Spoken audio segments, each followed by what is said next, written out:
Good morning, Illini. Today we have a best of show. We have dug through our archives of this season and we're going to show you the best of the best. So let's get going. And good morning, Illini. Bonjour, Illini. Good morning, Illini.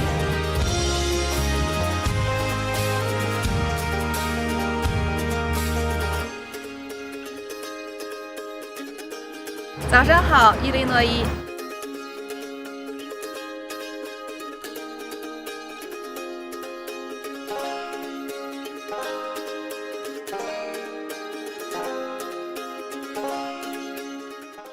Each year, campus fills with thousands of girls trying to become a member of a sorority on campus. GMI's Marissa Sulik got an inside look at bid day this year. The University of Illinois sorority bid day is mesmerizing for all, but why? Is it the chance? The loads of glitter? Or is it the hugging of complete strangers? All this can only be experienced during the renowned bid day. Recruitment itself is unexpected. No, the first day I walked into the house, the girls started banging on the walls. I almost hit back in my chair because I was like, I have no clue what's going on right now. So She's not kidding. I've been really freaking out all day, but I just need to relax. My roommate has been yelling at me all day to relax, calm down, it's gonna be fine, but it's been hard. The most difficult part? Waiting until 5:30 p.m. to open your bid cards.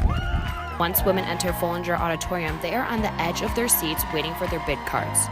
Seconds before the women open their bids, they're instructed to wave their bids in the air before slashing them open.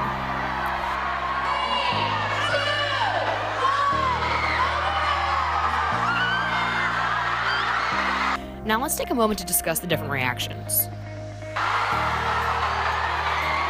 We have the immediate embracers, the urgent texters,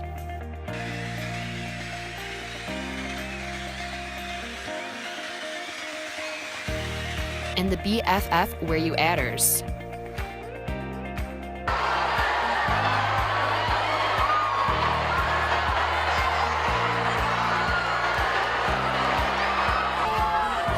Awaiting the new members are the seniors too. Yep, you called it. Scream, hug, and run back to their new home.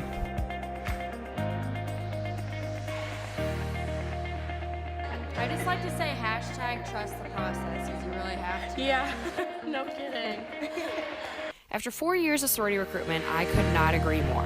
Trust the process, and everyone will find the challenge a call. Both Madeline and I have found our forever homes going through sorority recruitment. We both have, and it is an exhausting process, and you're running from Cafe Paradiso in Urbana to Espresso Royale in Champaign, and it takes a lot of caffeine to keep you going. Definitely.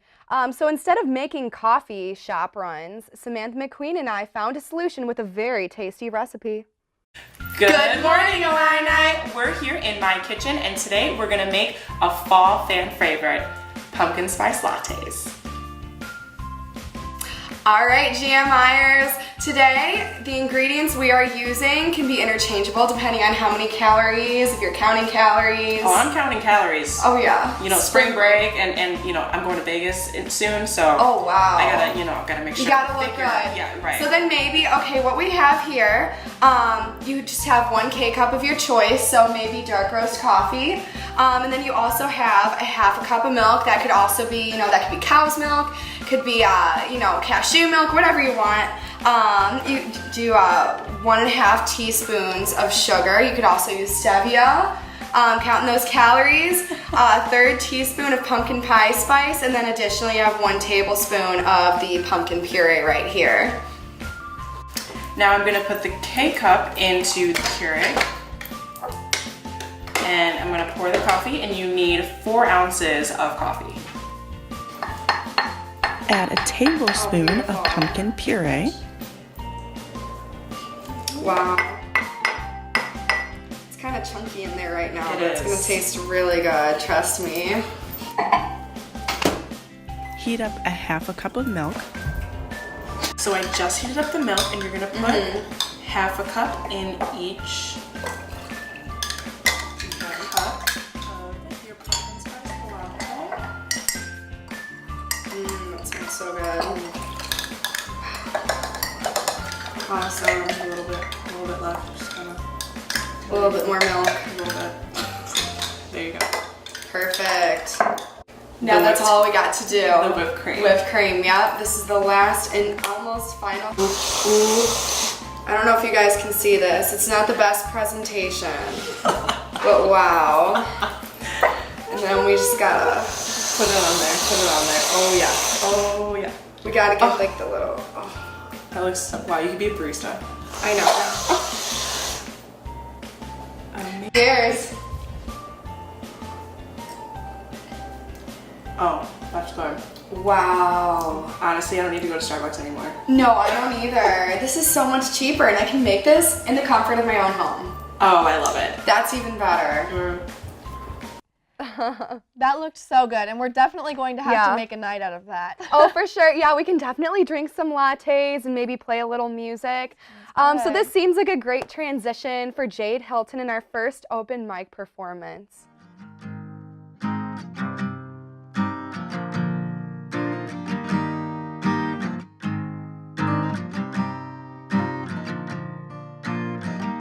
Sitting here all alone, wondering when you'll be home. People asking, and I'm saying I'm fine, but I'm thinking, will you be here next time? I've been waiting around, you're driving me crazy, still nowhere to be found. You're losing me, baby, be gone with your bad self. Be gone with your bad self. Ooh, be gone with your bad self. Ooh, be gone with your bad self.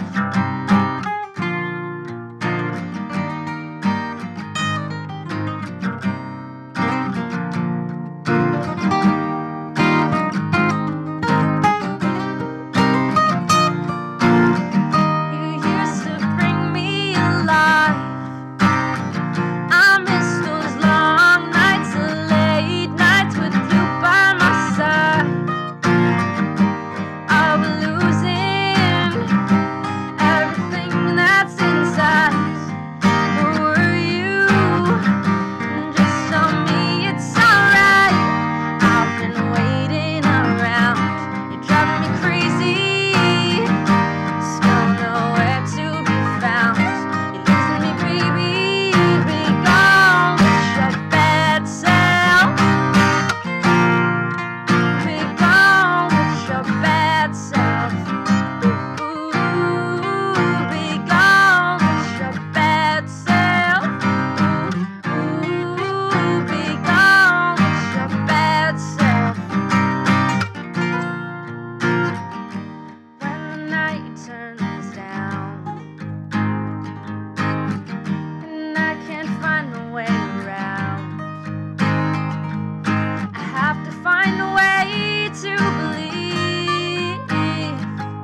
I have to find a way to believe, 'cause it's not fair to me. Save me. Be gone with your bad self. Be gone with your bad self. Ooh, be gone with your bad self. Ooh, be gone with your bad self. Come on with your bad self. Come on with your bad self. Ooh, come on with your bad self.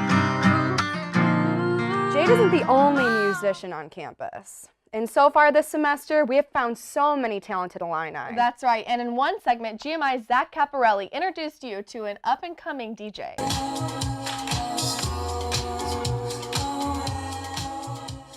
Good morning, Illini. I'm here with local DJ in Champaign-Urbana, Steve Jackson. Steve, tell me a little bit about you and your DJing and your music career. So I've been DJing for about 2 years now, and I just always had music, been a big influence on my life for my parents and everything. And now I've just been starting to perform live, so it's been cool. Awesome. So today, Steve is going to show us how to use a turntable, or as DJs actually call it, a controller or a deck. Has several names. Yes. So let's get to it. So pretty much how it goes is you have these two jog wheels, and they pretty much work. Steve spent about an hour explaining to me how this deck works, and although very in-depth and helpful, my producer said my segment can only be 3 minutes, so I'll have to do a little summary. Let's pick up where he left off with jog wheels. Probably the most famous part of what a DJ does, the jog wheels control the overall beat of a song. If two songs transition with the same beat, it sounds a lot cleaner. Next, the cue pads. These allow Steve to set up which song is going to play next. Not only that, but he can set up a cue to take a sample of a song instead of starting it at the beginning or taking the whole thing. The dials in the middle of the deck control highs, which include mostly instruments, mediums, which is mostly vocals, and low sounds like the bass. By using these, DJs can switch in between certain elements and sounds of two songs. The two dials in the middle control the master volume and what Steve can hear in his headphones. Although music is already playing, the headphones make it easier for DJs to set up cues. Finally, these knobs on the top control the effects. This is where DJs can get more creative and add sound effects, like the one Steve adds here to the song All Night by Chance the Rapper. So, I hope this explained a more in-depth look at DJing. After all, it's much more of a challenge than simply hitting play. Madeline, Sarah, back to you guys. So, with all this music on campus, we could not help but see if Illini can finish some lyrics. We couldn't think of anyone better to send out than Samantha McQueen and Sarah Olin. Good morning, Illini. I'm Sarah Olin, and I'm here on the quad to see if U of I knows their lyrics to songs. I brought a newcomer, Sammy McQueen, to help me out. Let's get started, Illini. Okay, finish the lyrics. My tummy's turning and I'm feeling kind of homesick. I actually don't think I know the lyrics to the song as well as I thought I did. I think I gave you my heart or something like that. Oops, you think I'm in love. I have no idea. Oh my god. Applesauce. I hopped up the plane at LAX with a dream in a cardigan. Welcome to the land of fame excess. Ooh, am I gonna fit in? So I put my hands up. They playing my song and the butterflies fly away. Oops, I did it again. I played with your heart, got lost in the game. Oh, baby. Oops. Yes. But again. I think it's love. Oops, you think I'm in love? That I'm sent from above. I'm not that innocent. My song. Everything's gonna be okay, I think. So I put my hands up. They're playing my song. The butterflies fly away. No, it's Butterflies gonna be fly okay. away, waving arms like yeah. Something in the net like yeah. Not in my head like yeah. Moving my hips like Sarah. Not in my head like yeah. Working my hips like yeah. Jumped in the cab, here I am for the first time. Look to the right and I see the Hollywood sign. This is all so crazy. Everybody seems so famous. I put my hands up to playing my song. I know I'm gonna be okay. Yeah. Yeah. Yeah.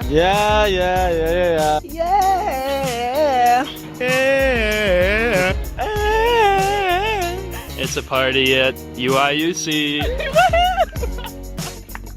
Looks like Illini knew their Miley and Brittany. Yeah! Are we done? Yeah. Oh. James and Jillian, back to you. State Farm Center, since the renovation, has been home to some pretty big concerts. Obviously, Garth Brooks comes to mind. Definitely. And earlier this month, Foo Fighters came to town, but they did something that no one was expecting, especially Foo Fighter fan Michael Carpenter. Carpenter got last-minute tickets, and the rest you just have to see to believe. If it's gonna happen, it's gonna happen now. Where is it? and get side stage, and there's a Foo Fighters security guard, and he starts waving me around like a third base coach. I'm like, all right, get up there, hurry. And first thought was don't trip. Get on stage without tripping, that's step one. And then Dave just brought me over and said, what's your name? Ladies and gentlemen, Mike Carpenter says he knows Tom Sawyer. It hit me, and it like a freight train, was I do the first line to Tom Sawyer by Rush.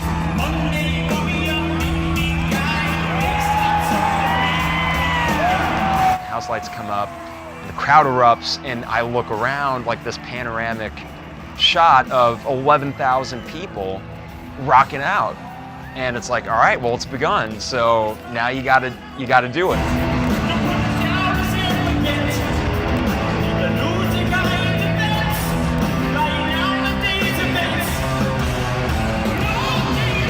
I can't describe the, no pun intended, the rush that goes through your body when that starts, and I hammed it up a bit.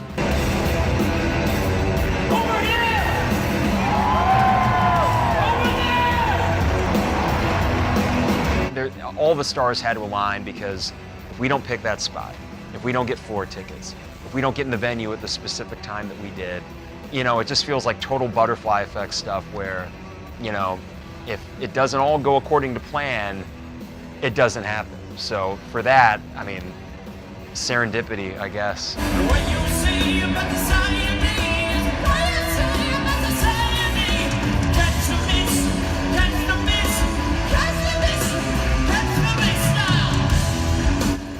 Like, you couldn't write up a better, for my interest and what I'm passionate about, you couldn't write up something any better than that. I mean, I cannot think of a scenario that would top that as a musician.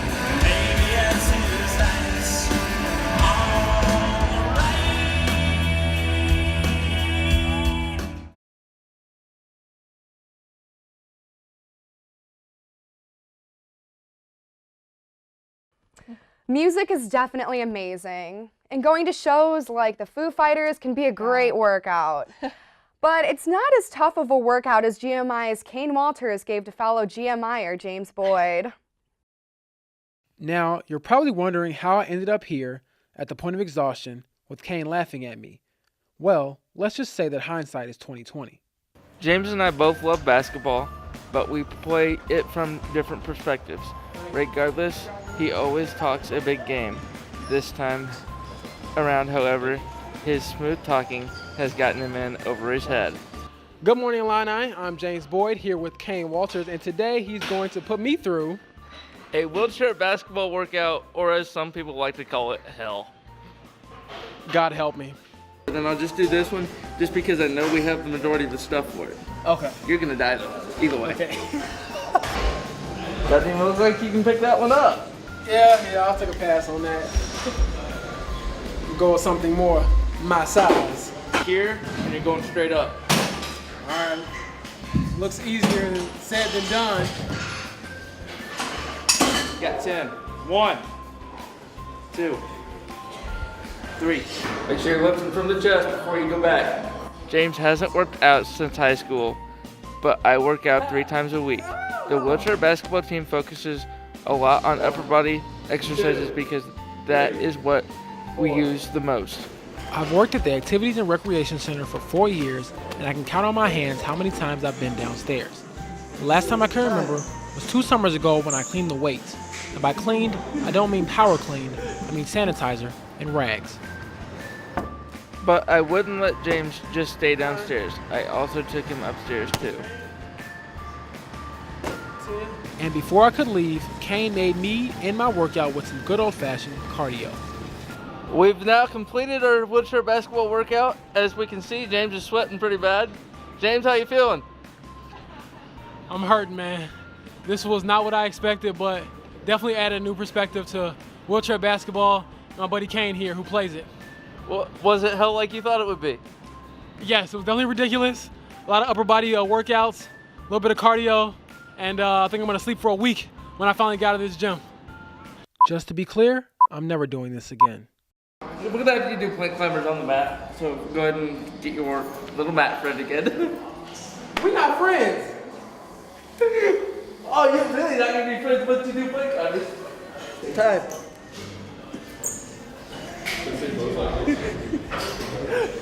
Is it over yet? Okay, I was joking at the beginning, but I'm hurting. My arms are hurt. They're gonna fall off. They're gonna fall off.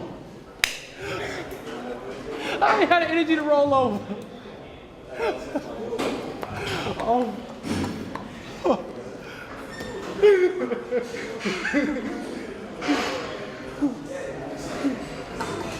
I did it for GMI. Don't know if I'm gonna make it out. You have 10 seconds, so you gotta go again. Wait, what? Spin around, speak forward. That workout was tough, but it isn't just the wheelchair basketball team that has a tough regimen. GMI's Sarah Olin found out what it takes to be a cheerleader for the day. Good morning, Illini. I'm here at Huff Hall to relive the glory days, and what better way to celebrate homecoming than an Illini cheer practice? Let's get started. Oh yes, way back in the day, circa 2006 to 2013, I graced the sidelines as a cheerleader. Considering it's been a little while since the last time I cheered or worked out, I thought a little warm-up might help.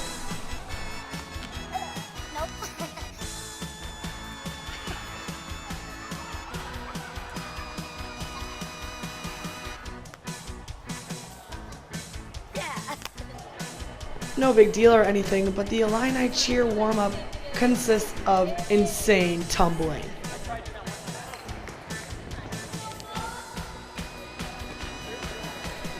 Psh, yeah, I could do that in my sleep. Maybe not. Illini cheer consists of a women's team and a co-ed team.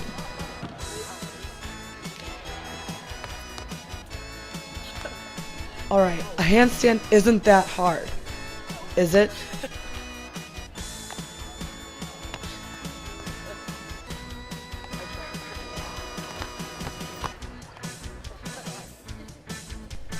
The next part of practice, I thought I'd let the pros take over.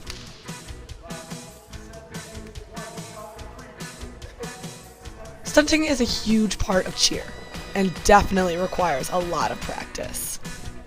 Illini cheer practices 9 hours per week, and 3 hours are spent in strength and conditioning. Serious props to them for being an athlete and a student. The whole team cheers for the football team, and then splits between men and women's basketball. Men's and women's basketball will both begin at State Farm Center on November 10th. Alright, let's learn some cheers. Go! Illini go! Go!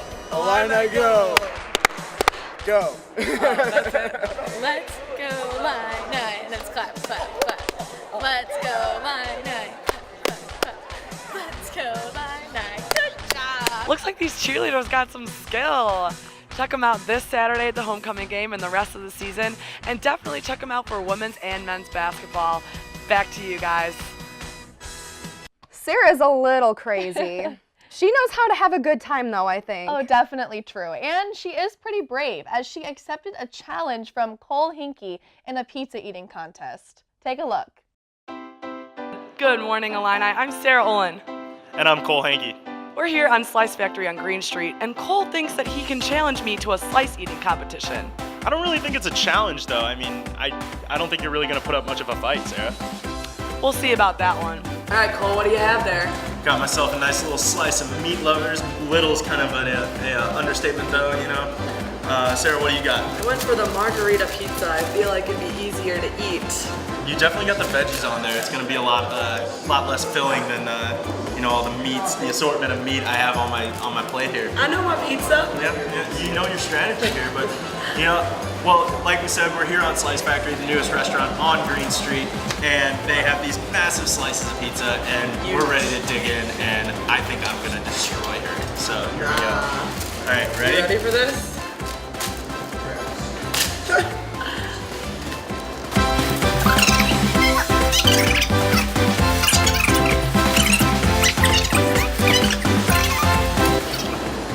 Sucky, we're gonna win. Boo!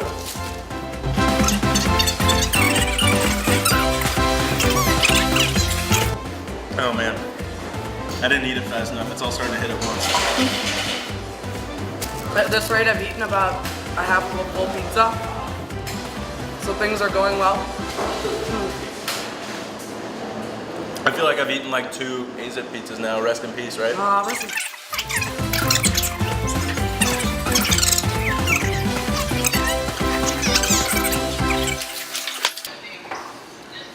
Give me a tight shot.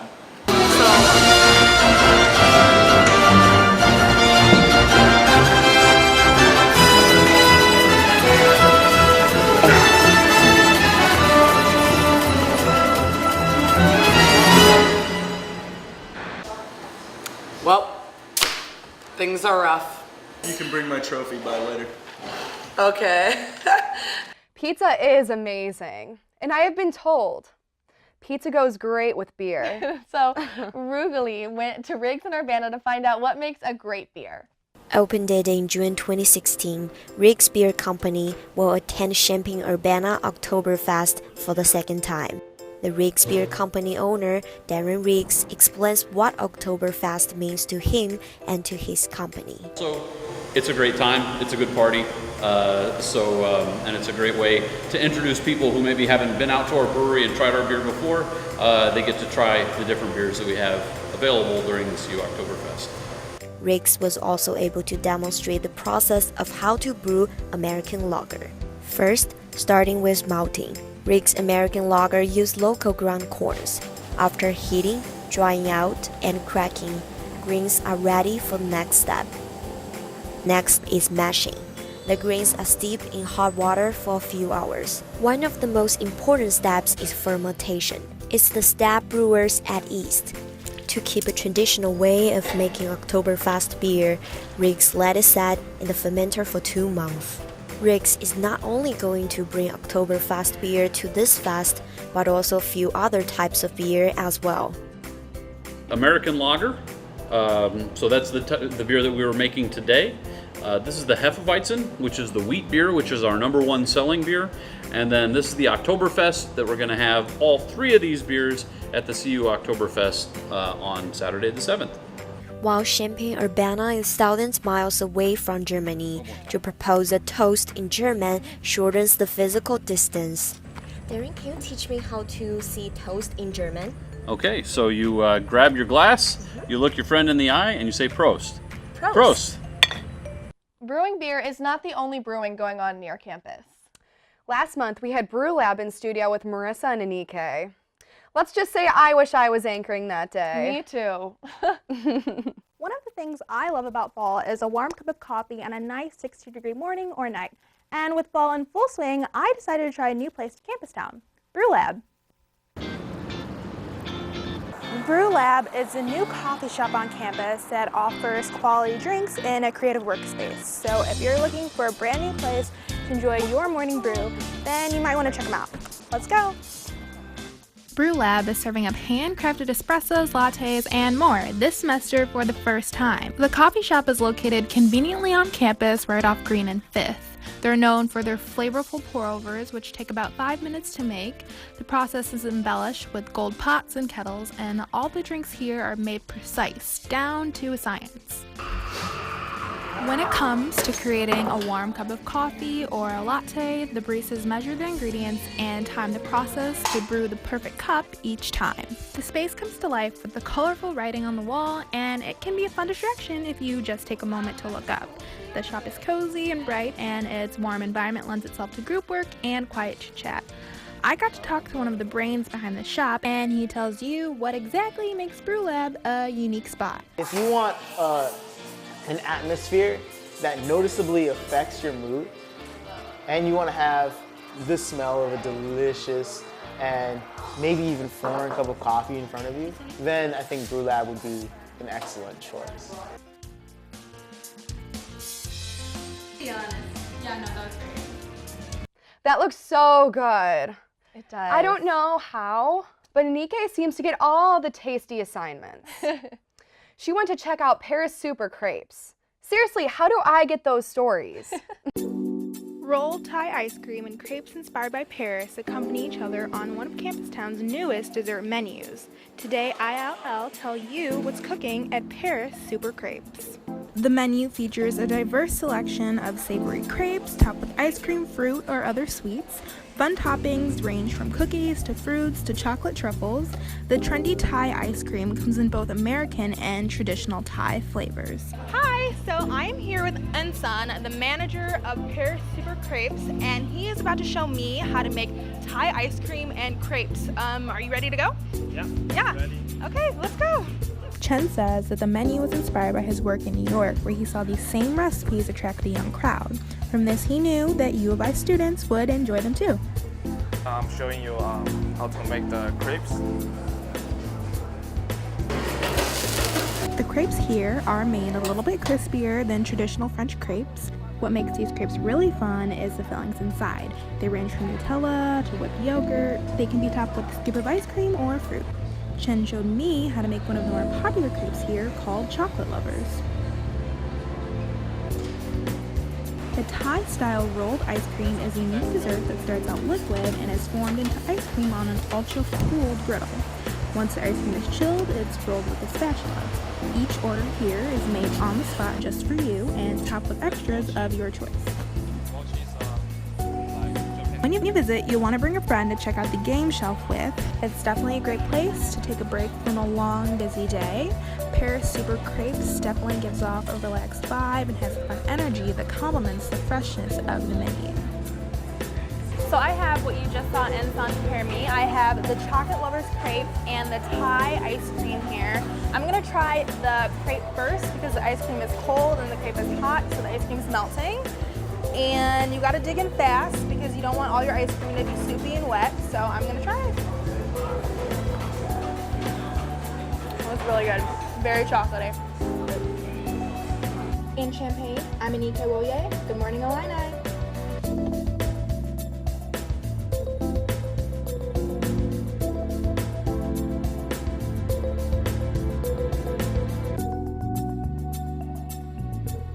Crepes aren't really a big thing in my hometown, but ever since I've been here, they've been kind of all the rage. So, and they're super delicious. Right. Oh, they're so good, especially the ones with strawberry, Nutella, and whatnot. Yes, and so good, but so bad. Guessing they used plenty of butter in that dough, which reminds me of a segment that GMI's Jillian Kaler did at Harvest Market, where she learned how to churn some fresh butter.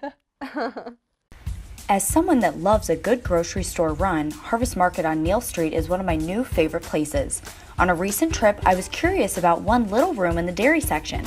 Never thought I would ever utter a sentence like that. Utter! Anyways, let's check it out. We are here at Harvest Market at the Butter Churn Room, and we have some butter specialists with us. I'm Mick. I'm Derek.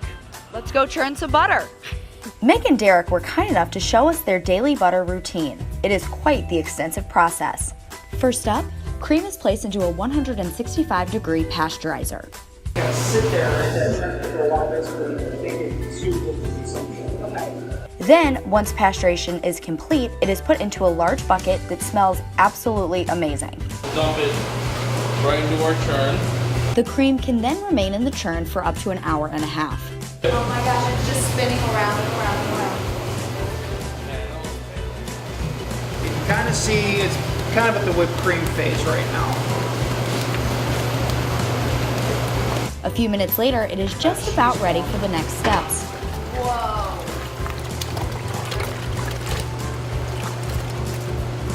Once churning is complete, actual buttermilk is drained and given to the Harvest Market bakery department. Then only the thick yellow butter we are familiar with is remaining. Mick and Derek then have to knead out lingering buttermilk by placing the butter in a cotton bag and squeezing the remaining milk out. So you can see right there, just by pushing, you can see some of the buttermilk is beating off of there.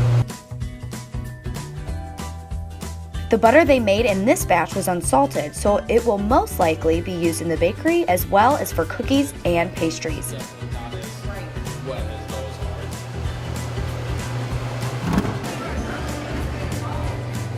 I, for one, will never be buttered out. For anyone looking for a fun time, Harvest Market has sample Saturdays where bite-sized food is out across the entire store. I know what my weekend plans are. GMI takes on butter churning, completed. Well, if you liked that, then you'll definitely love our next piece, where a local artist has a comic book style flair. I had art in high school. I had a really great art teacher. And I remember she had like a computer lab. We'd always go in and like play around with like Photoshop, and I got interested in digital art too. So I like to do digital. I've recently kind of started doing more traditional like ink, Copic markers and pencil and pen and ink. So I kind of switch. I work as a graphic designer at the University of Illinois, and not all of my job, but a percentage of my job I do like scientific illustrations, and then also I do illustrations for like flyers. And like right now we're having a Halloween party, and they asked me to do a drawing for the backdrop, so I'll probably end up drawing like giant pumpkins. But I think my older brother was better at than me, to be honest. Like when we were kids, I just kept going with it. I just really liked it, so I would just always doodle. Like I remember being in like 3rd grade, and I was like the best. We did a book report on Charlotte's Web, and all the kids were like, "We need to have her on our team because she's the best drawer. Our poster will look the best." So I was always kind of like, I always loved to draw. I draw a lot of animals. I draw people too. Like I've been doing a series of like drawings of like people with like 60s hairstyles. So like fashion drawings are kind of fun. And honestly, like if you can draw spheres and cones and cylinders, stuff like that, that's how you draw everything. But you have to get good at the basic stuff first before you can try to tackle anything big. I think that's a huge thing. Kind of like when you draw, you have to like do a million sketches to get good enough at it that you're like, I can. And you just have to do it a lot. I think that's the big thing. If you want to get good at it, you just have to do it a lot.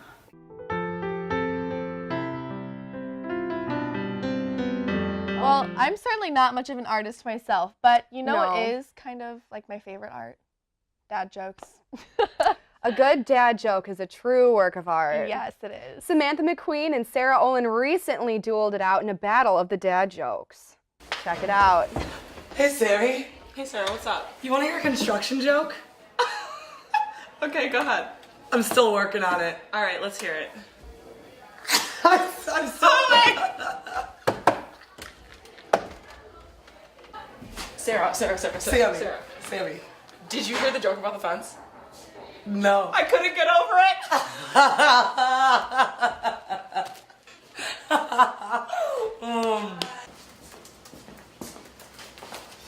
Sammy? Hey Sarah. So, what's a pirate's favorite letter? R! You would think it's Oh, R. no, it's not? You would think it's R, but it's the C.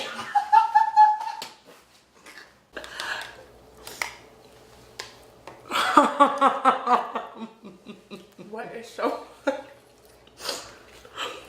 I'm just laughing. Hate you. Hey Sarah. Hey, Sammy. How do you make a tissue dance? You put a little boogie in it. I can't. Hey, Sammy. What's up, Sarah? What did the janitor say when it jumped out of the closet? What? Supplies!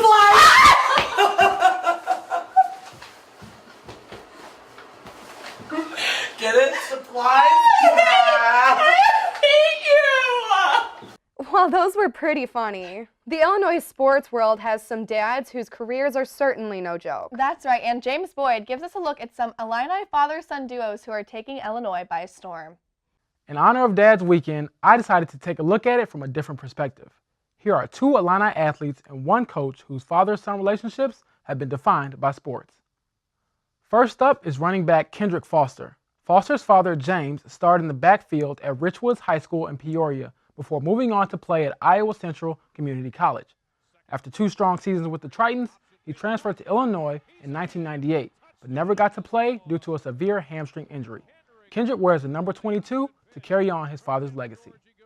Jeff George Jr. also followed in his dad's footsteps. George Sr. played quarterback at Illinois in 1988 and 89 and went on to be the number 1 pick in the 1990 draft. George Jr. said his dad coached his Pop Warner team in 4th grade, and that is what made him fall in love with football. We're the LSU Tigers, and my dad, you know, 4th grade, everybody just lines up in I formation and runs the ball every time. We were going 3 wides, 4 wides, 5 wides, spreading it out, throwing the ball around. You know, we went 0-8 that year, but you know, I definitely had so much fun, and definitely, you know, it was cool having my dad out there being the coach too. Rounding out our father-son duos is men's basketball head coach Brad Underwood and his son Tyler. Brad is set to begin his first season with the Illini tonight, but unfortunately, Tyler isn't eligible due to NCAA transfer rules. However, Brad is still grateful to have his son around. I go see everybody else's kids play, and sometimes you forget you don't go see your own play. And to walk out on the court every day and see my son, and I chew on him just like I do everybody else, and I hug him like I do everybody else when he needs it, but it's truly an unbelievable experience, and he and I have always been very, very close. Of course, I couldn't end this piece without showing some love to my own dad. I will never play college sports like Foster, George, and Underwood, but he couldn't care less. As long as I work hard and chase my dreams, I know my pops will be there every step of the way. Good morning, Illini, and happy Dad's Weekend.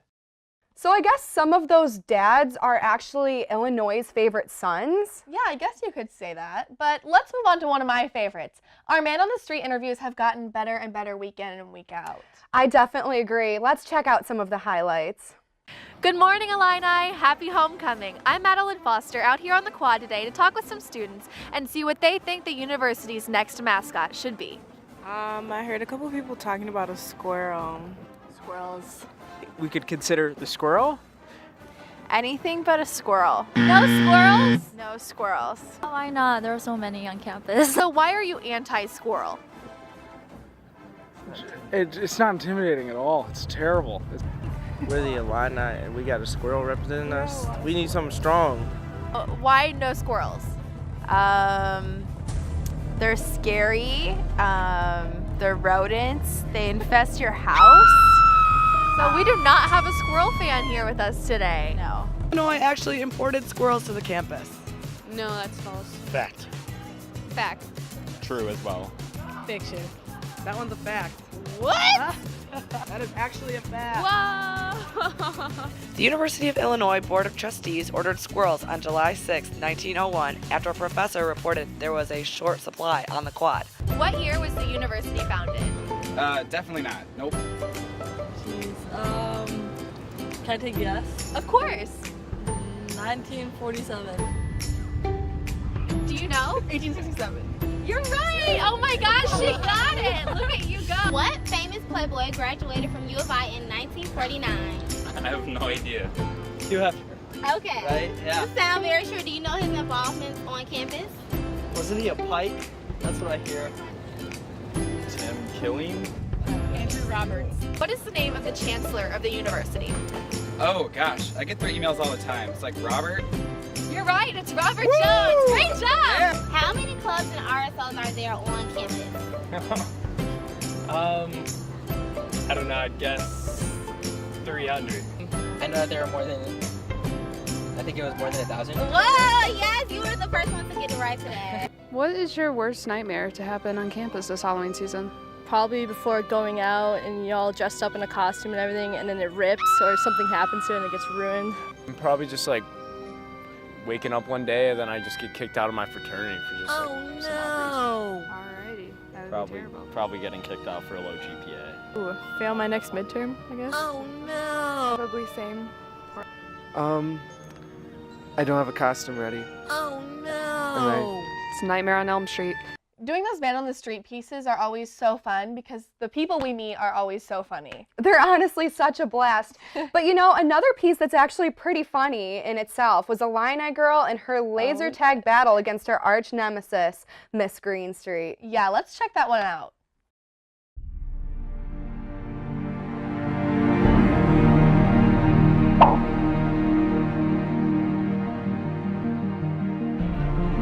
Good morning, Illini. Illini girl here, and we are here at the Union where all these people have come out to fight for me in the... Not so fast, Illini girl!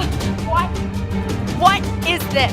I am Miss Greenstreet here to take your team. Unbelievable. Only real heroes get GMI mic flags. Then how about a challenge? Accepted.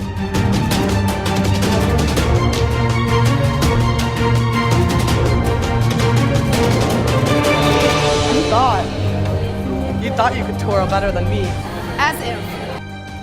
I need a team. Let's go get them.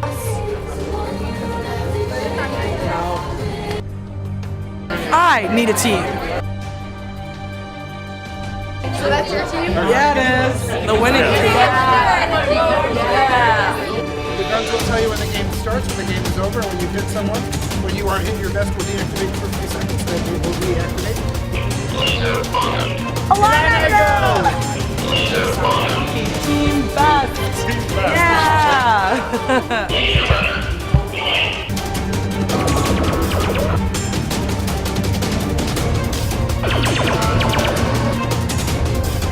We got him. We got him.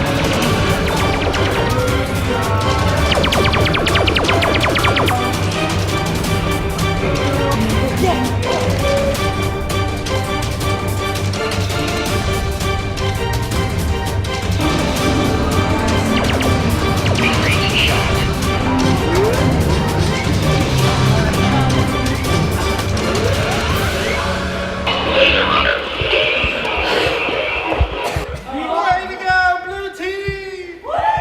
Who was that?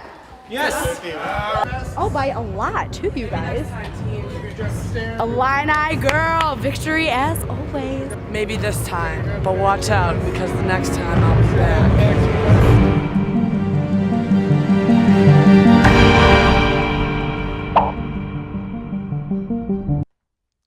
That piece is so funny and actually pretty cool. Yeah, I like how they went through the battle in the game while the lights were out.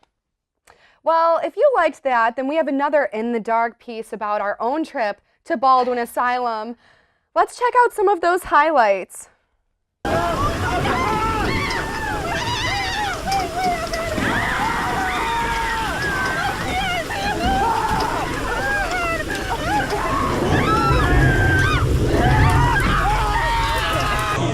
Okay, so what are you doing? So just knowing Ken's right there is not that bad. How do we Ken, go? so that's where are we going? Is that an entrance? You can't escape!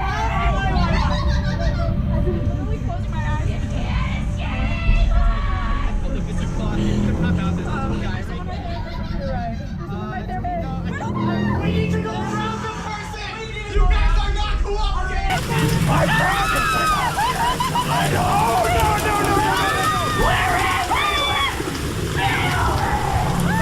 never thought of a scary laundry room before! Oh my god!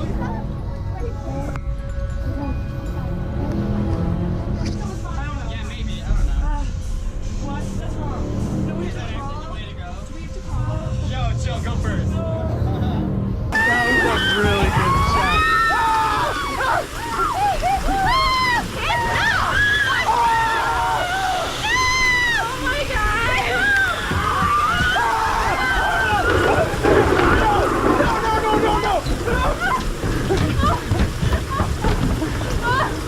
Why do I wear heels in here? Oh my god! You wore heels? Oh my god! Yeah, look at my hand. You can't look at my hand. Don't look at my hand.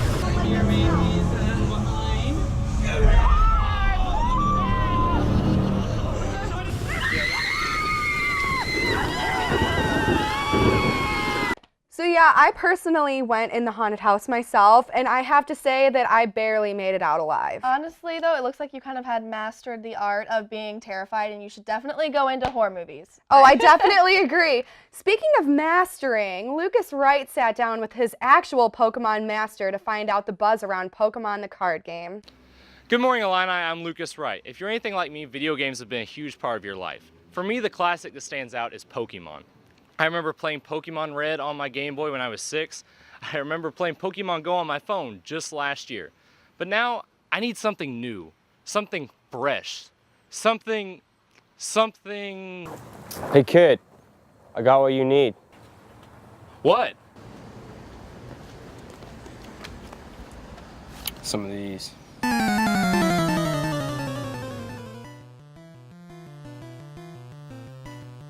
What is going on? Am I in a Pokemon game right now? That's pretty sweet. All right. Said you wanted a Pokemon, now you got it. Danes, is that you? Dude, we live together. Why don't we just do this at home? Oh, good point, let's go. All right, let's head out. Hey guys, so I'm here with my roommate, Damian Hardy, goes by Dames. and he's going to take us through how to play Pokemon the card game. James, take it away. Alright, so the Pokemon trading card game is a one-on-one trading card game where each player gets 60 cards to battle each other. It's largely based on the video game, the TV show, and the movies. The goal of the game is to knock out 6 of your opponent's Pokemon, but there are several different ways to win the game too. So the cards are broken down into 3 different types. Energy cards are possibly the most important in the game. They're your resource and how your Pokemon get to attack. They come in all different colors, and there are even special energy cards that are more powerful. Pokemon are your monsters. They have their own moves on the cards, and they also have hit points along with other abilities. Finally, there are item, stadium, and supporter cards. Items help buff up your Pokemon, perform special tasks to help you find the cards you might need to win. Stadium cards give out different effects like drawing cards or searching your deck for Pokemon. And supporters are more powerful and help with things like drawing cards, which is one of the strongest abilities in the game. So with these rules and tips in mind, along with my very limited knowledge of the game, Dames and I played a match just so I could get a taste. I started by losing the coin flip to see who goes first, and I quickly found that I would continue that trend of losing throughout the match. I learned the important lesson of finding someone within my skill level to play against before starting a game.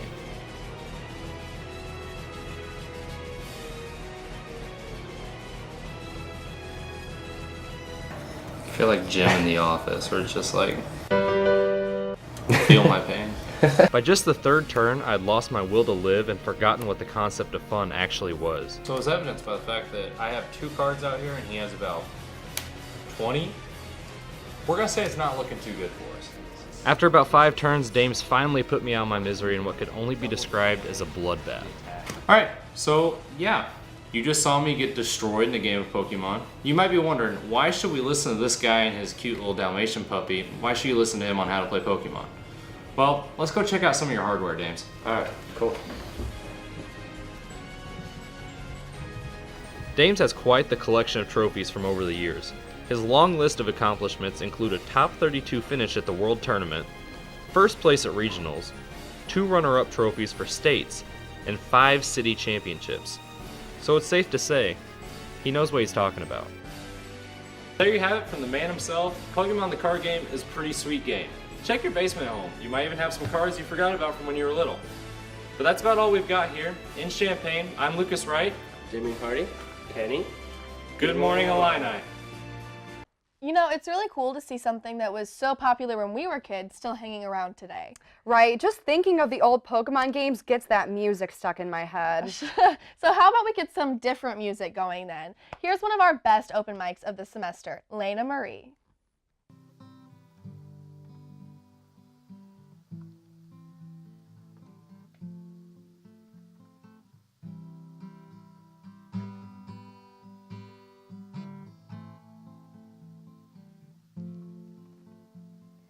I walked through the door with you.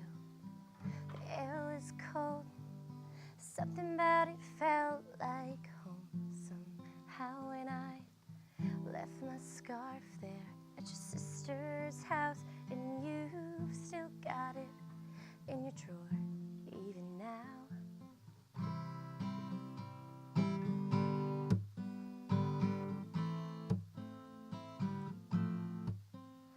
Oh, your sweet disposition and my wide-eyed gaze. We're singing in the car, getting lost upstate.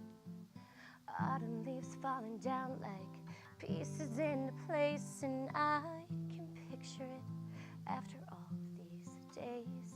And I know it's long gone, and that magic's not here no more.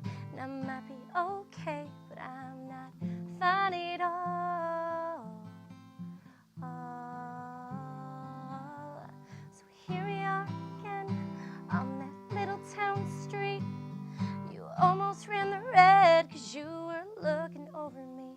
Wind in my hair, I was there, I remember it all too well. Put an album on the counter, your cheeks were turning red. Used to be a little kid with glasses in a twin-size bed. Your mother's telling stories about you on the T-ball team. You talk about your past, thinking your future was me.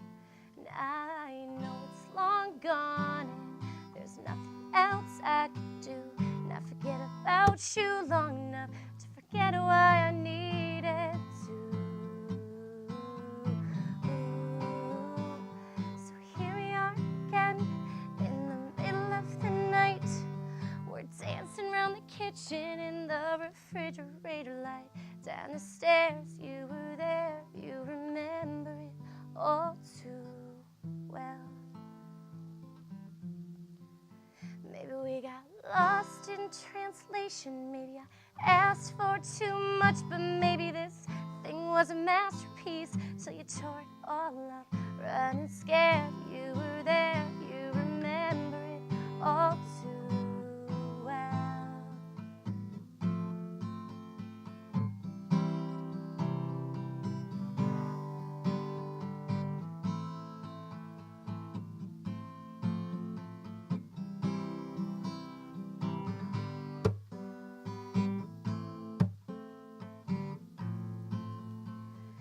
Time won't fly, it's like I'm paralyzed by it. I like to be my old self again, but I'm still trying to find it. After plaid shirt days and nights, you made me your own. Now you mail back my things and I walk home alone. But you keep my old scarf from that very first week, 'cause it reminds you of innocence. And it smells like me, you can't get rid of it. You remember it all too well. Yeah.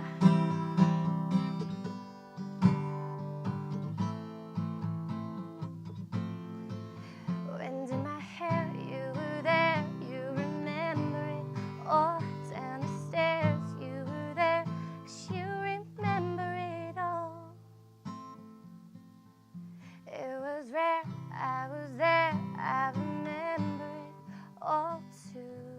I can't believe that we're already nearing the end of the semester. It's crazy. And even though we have just a few more shows left, it's always fun to kind of look back on some of the great work that we've done. I definitely agree. I think my highlight personally was going to Baldwin Asylum.